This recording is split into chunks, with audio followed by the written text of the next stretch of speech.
Ayo, what's up, what's up, what's up? It is I, Callie. If you clicked on this, you got interested in either the name of the podcast, That Diagnosed Mom, or read the description, or both. Hopefully, you were intrigued. I don't want to be scaring people away with my first attempt at a podcast, but I am really glad you're here with me listening. I am super excited to do this project, and I do consider it a project that I don't know if I'll ever complete because I want this to be a thing that keeps going to help spread awareness about different things and bring people together and have people open their minds and just kind of be weird with me. Not the bad weird, but like a good weird. I do think that's a thing because I've claimed to be weird pretty much my whole life. I will be nervous. I have luckily done, well, luckily, unluckily, however you want to word it, done a few other takes, recordings that will not get put out there because they were disastrous. So this is going to be just my trailer, just a little snippet, little get to know me, if you will. I probably will yawn because that's like a nervous tick of mine. And then if I ramble, that's also something I just do. It's kind of my brain. But I'm going to try to stick on topic of just letting you get to know me a little bit, kind of what I'm doing here, why I think I should start a podcast, why I did. And then my first episode will definitely go in deeper with that. So, with that being said, I wanted to do this podcast because have felt so alone in my life at different times. And you know that saying where you're surrounded by people in a room but you've never been so alone before. Like, I felt like that was me, but not really acknowledging it until much later in life. I pretty much put on a mask for probably most 3/4 of my life, I would say. I'm 25 right now. I'm almost 26. Woot woot.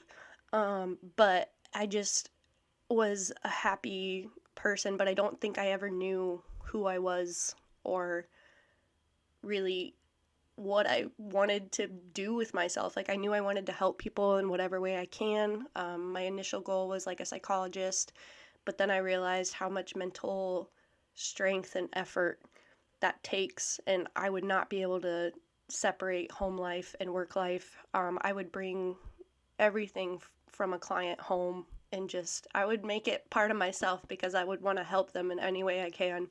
And I sadly would not be able to separate those two, and I was terrified it would affect my future family and my future in general. And so that path kind of got diverted, and so I'm just kind of I'm swimming in a big sea right now. I found one hook, I nibbed it, I'm going for it, and this is just one of many. I have a lot of goals, I have a lot of things, but I just really wanted to create a platform that helped people realize that they're not the only ones that go through hard things. I want to be as honest as I can, and with every topic that I ever talk about, I will be spreading my opinion based on experience. I'm never one to shut down anyone's opinion because I think everyone has a right to their own opinion, and I may not agree with all of them, but I would like to understand where they're coming from. And I know that that can be kind of a confusing concept. Like, how can you understand what someone, like, why someone thinks the way they do, but you don't agree with it? I more just want to see from their perspective. And I think once you see from their perspective, you can understand people a little bit more. I do think that people who aren't egged on and not like triggered in any way, like, if you have something nice to say, awesome. But if you don't have anything nice to say, don't say anything at all. It's a great, oh shoot, un momento. Sorry about that. That's actually part of, that's kind of funny. I don't, this is another thing with me. My brain does not keep track of what I've talked about. I know I was talking about opinions and, you know, things people will say, like, you don't need to comment on things, you don't need to troll, let people be who they are. And this is super random, but I was starting to watch the new Little Mermaid movie, the live action one, and I was just like, people attacking the actors and actresses, it just like bugs me because they that's their job. Like, they're doing their job. And I see, this is where the understanding thing comes in, because like I understand people wanted it to be just like the animated version, and that's just like unrealistic. Like, we are not in that time frame anymore. We shouldn't have the expectations of that. I think it's something really silly to get so upset about. Like, I only watched a little bit of it, but the actress, I'm really bad with names and all that fun stuff. But for one, she's gorgeous. For two, her voice is magical. For three, I don't really see a problem. Like, I don't see a problem at all. I'm just very confused. Like, she's doing her job, she's doing her part. It's the same storyline, it's the same aspect. Like, it's the same. I don't understand what I don't know. I understand people wanted it to be, oh gosh, you probably just heard me burp. Sorry, not sorry. Excuse me, though. People want things to stay the same.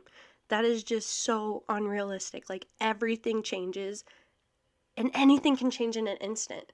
My goodness, COVID came out of nowhere.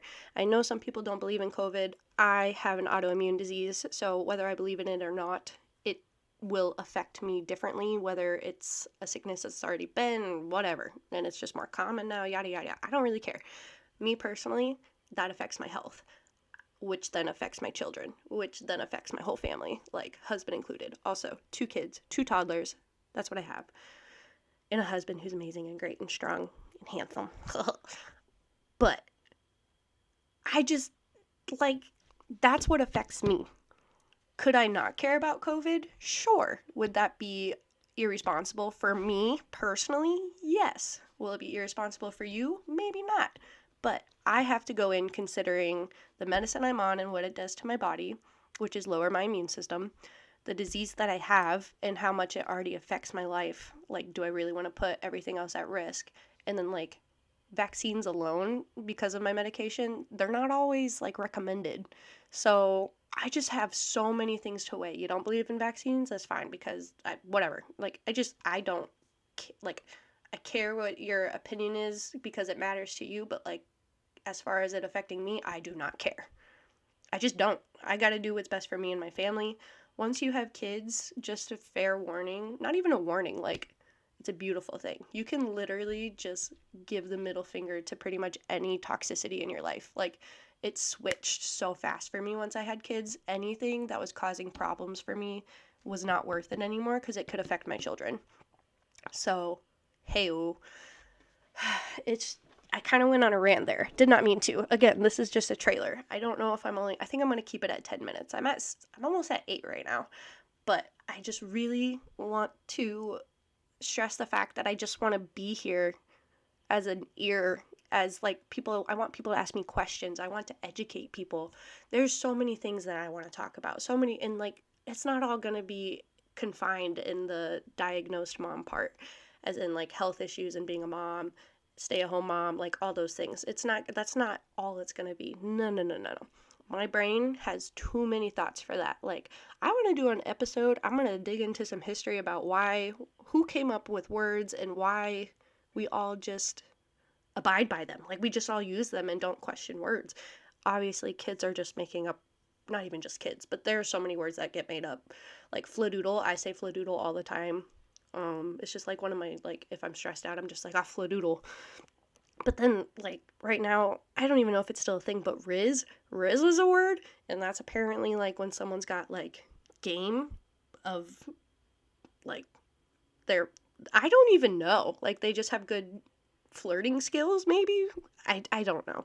And then people have different, like, words that mean one thing, but they make it turn into another word. Like, when I first heard someone say, you're bussin', in my head, I'm like, no, I'm a server. I'm not a busser.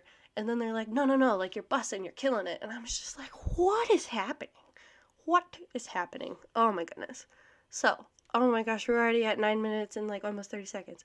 Moral of the story, I am a stay-at-home mom whose husband went to get his doctorate degree, who has financial struggles, who has 2 toddlers, ages 3 and almost 2, who has an autoimmune disease, who has anxiety and depression, and I feel like there's other things. I generally feel alone, but it's getting better. I'm getting better. We're here, baby. Let's go. Let's knock it out. Thanks for tuning in. Check out my first episode. Yeah, bye.